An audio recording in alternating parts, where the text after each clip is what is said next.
Bonsoir à toutes et à tous, vous nous rejoignez sur Télé Djibouti pour votre édition de la soirée. Au sommaire de ce journal.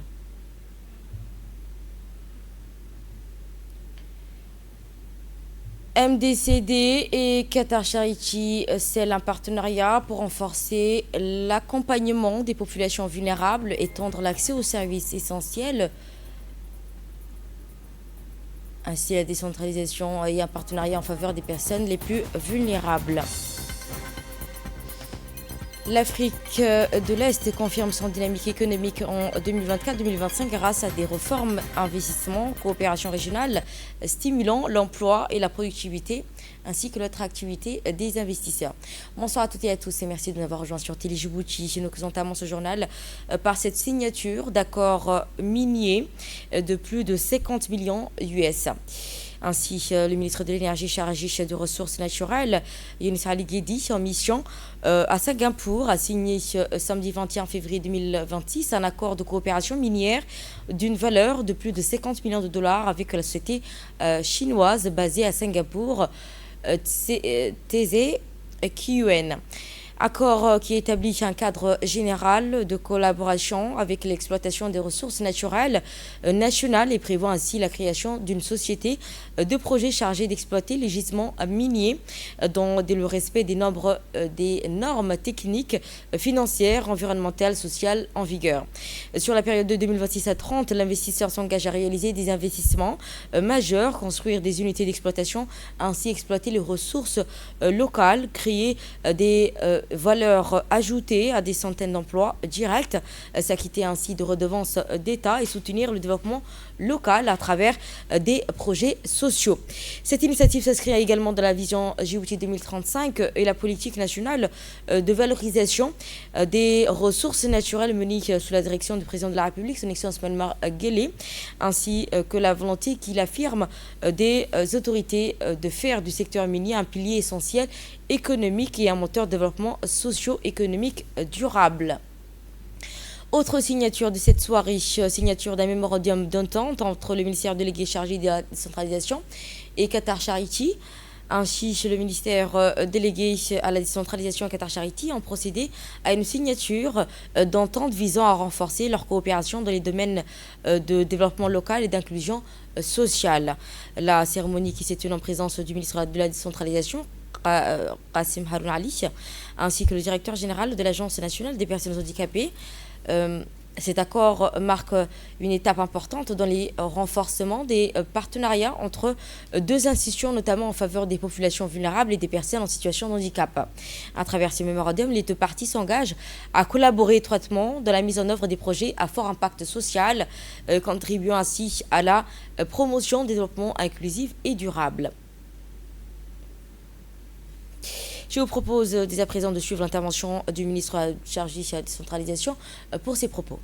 Cette convention porte la façon dont le ministère et Qatar Charity vont travailler ensemble. Et dorénavant, tout le travail que nous allons faire va porter conformément au cadre juridique que nous avons signé. Cette convention porte sur plusieurs points sur lesquels il y a les obligations du ministère et les obligations de Qatar Charity, qui doivent travailler ensemble dans leur région et répondre aux besoins des régions.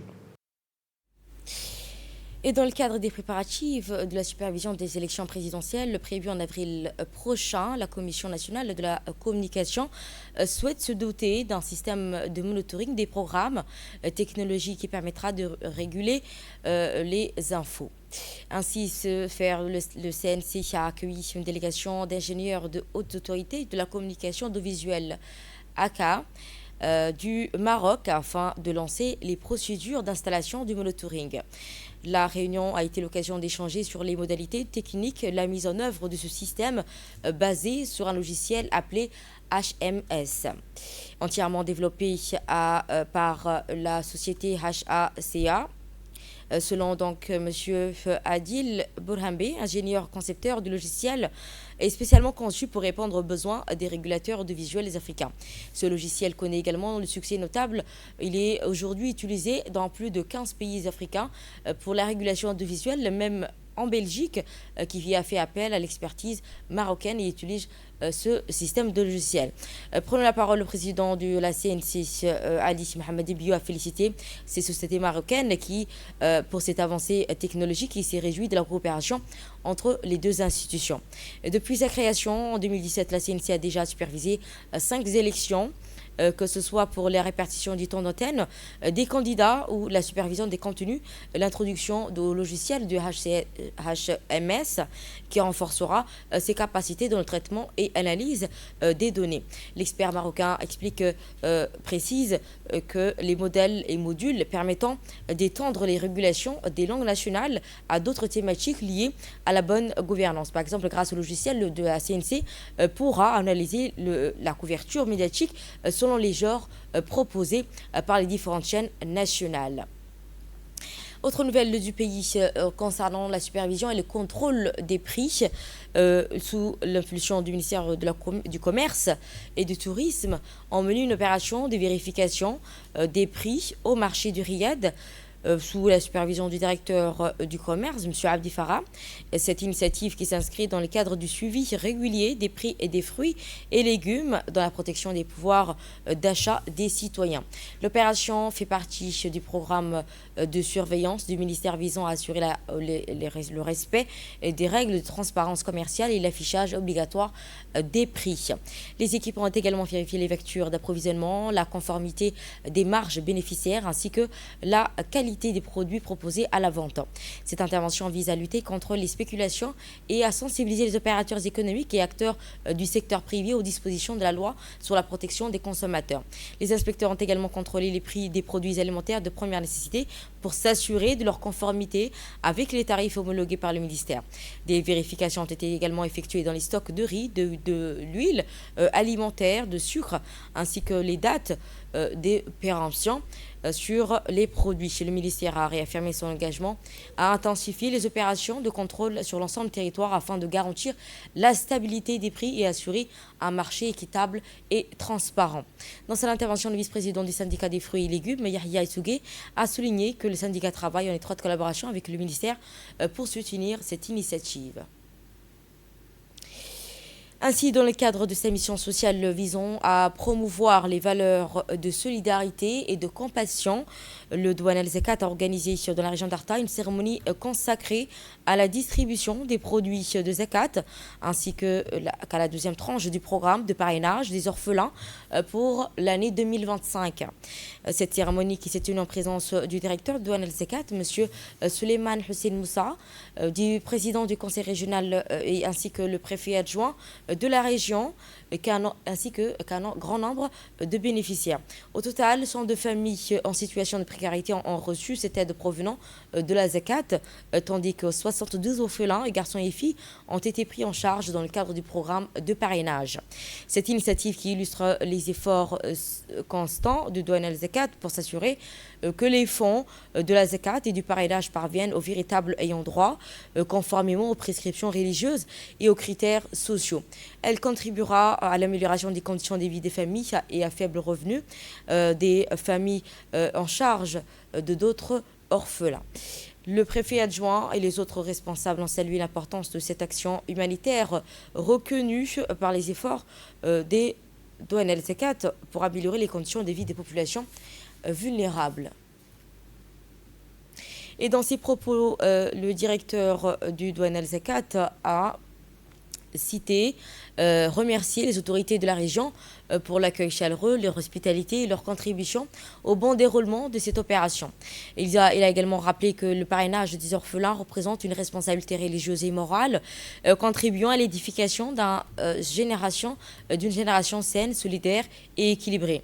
M. Suleiman Hussein Moussa a également ajouté que le Douane El Zakat poursuivra ses efforts pour élargir le cercle de bénéficiaires, renforcer la transparence des opérations de collecte et de distribution conformément aux orientations nationales visant à lutter contre la pauvreté et à consolider les valeurs de la solidarité et la compassion au sein de la société. Il convient de rappeler que le Douane El Zakat a été créé en 2004 à l'initiative du président de la République, son Excellence Paul Marguerite, dans le but de réhabiliter et d'organiser l'accomplissement de ce pilier de l'islam. Nous allons à Tajora cette fois-ci, à l'occasion de la journée internationale de zéro à l'égard des mutilations génitales féminines. L'association Talosan a clôturé sa tournée de sensibilisation de la région. Dernière étape à Tajora, en collaboration avec le bureau des genres du ministère de la Femme et de la Famille. La journée a été marquée par une table ronde d'échanges réunissant une experte en santé, un représentant du WARF, la responsable du ministère de Tajora, un membre de cellule d'écoute afin de discuter des conséquences de mutilation génitale féminine. Lors de cette rencontre, la présidente de Talosan, Mme Zahra Ali-Cheikh, a rappelé que la lutte contre les MGF est un combat collectif impliquant toute la société, hommes et femmes confondus, et constitue avant tout une question de santé, de dignité humaine. Elle a insisté sur l'importance d'un engagement ferme de chacun pour protéger les filles et mettre fin définitivement à cette pratique ancestrale. Elle a également souligné que cette mobilisation s'inscrit dans une dynamique portée par la première dame et présidente de l'UNFD, Mme Khadra Mohamed Haïd, dont l'engagement renforce la protection et la promotion des droits des femmes et des filles à Djibouti. À travers cette tournée, Talosan réaffirme son engagement partout dans le pays. Voilà. Et donc, ensemble, disons non aux pratiques de la MGF, vu que ça cause beaucoup de problèmes. Nous allons à Obok. Cette fois-ci, le complexe sportif d'Obok a accueilli le lancement du tournoi du Ramadan 2026. Cette cérémonie d'ouverture qui s'est tenue en présence de Mohamed Hamad Ismail, président du conseil régional, le coordinateur du secrétaire d'État chargé au sport, de plusieurs responsables des institutions étatiques et organisations internationales. Le coup d'envoi symbolique donné par le président du conseil régional d'Obok a marqué le début officiel du tournoi. La cérémonie qui a débuté par le coup de passe inaugural en football, suivi du lancement de rencontres en pétanque, illustreront la diversité sportive de cette édition 2026. La mobilisation exceptionnelle de la jeunesse de Bokoise a largement contribué au succès de cette cérémonie. À cette occasion, le président de Hayou Press, Tawfiq Ibrahim Gabir, a remercié Hassan Kamil, le secrétaire d'État chargé au sport, Khadija Ibrahim, secrétaire général, ainsi que Mohamed Hamad, pour la direction générale de la supervision de tous ces tournois. Merci le secrétariat d'État au sport, secrétaire général du secrétariat de sport, Madame Khadija Ibrahim, le préfet de la région d'Obok, le président du conseil régional d'Obok qui est déjà à côté de moi. Je remercie aussi la direction du complexe sportif d'Obok, toute la jeunesse obokoise pour leur présence et pour leur confiance. Merci beaucoup.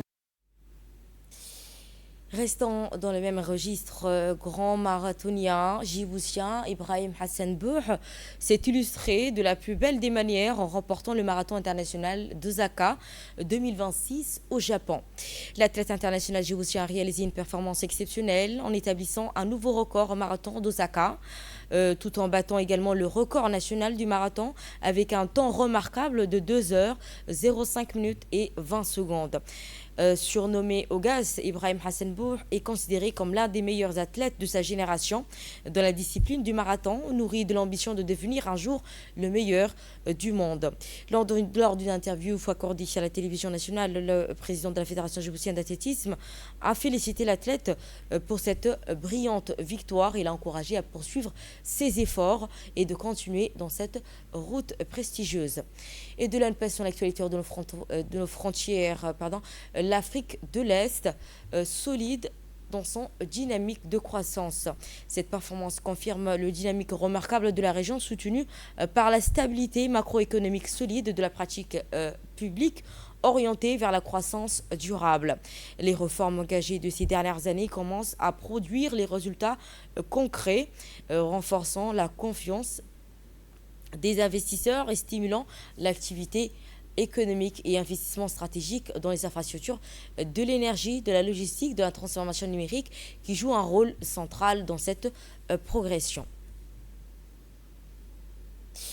Réduction des espaces palestiniens à Jérusalem-Est. Les forces israéliennes ont procédé à la fermeture d'un centre communautaire palestinien situé à Jérusalem-Est, occupé dans une mesure qui s'inscrit dans une série d'actions visant des institutions palestiniennes de la ville. Ce centre, qui figure parmi les plus importants espaces publics fréquentés par les Palestiniens à Jérusalem, il est considéré comme le deuxième plus grand lieu de rassemblement palestinien après l'enceinte de la mosquée Al-Qaza, ce qui confère à un centre une place centrale dans la vie de la société locale. Au fil des années, il a accueilli des activités culturelles et des programmes destinés aux jeunesses. Cette décision de fermeture est perçue comme par des acteurs locaux comme une nouvelle épisode dans un contexte de réduction progressive de la présence des institutions palestiniennes à Jérusalem-Est. Plusieurs organisations y font face à ces restrictions administratives et sécuritaires accrues, ainsi qu'à des contraintes juridiques et financières qui compliquent la poursuite de leurs activités sur le territoire de Jérusalem-Est. Ce sera tout. Merci à toutes et à tous de nous avoir suivis. Vous étiez sur Télé Djibouti. Je vous propose de rester avec nous. Le programme Djibouti continue.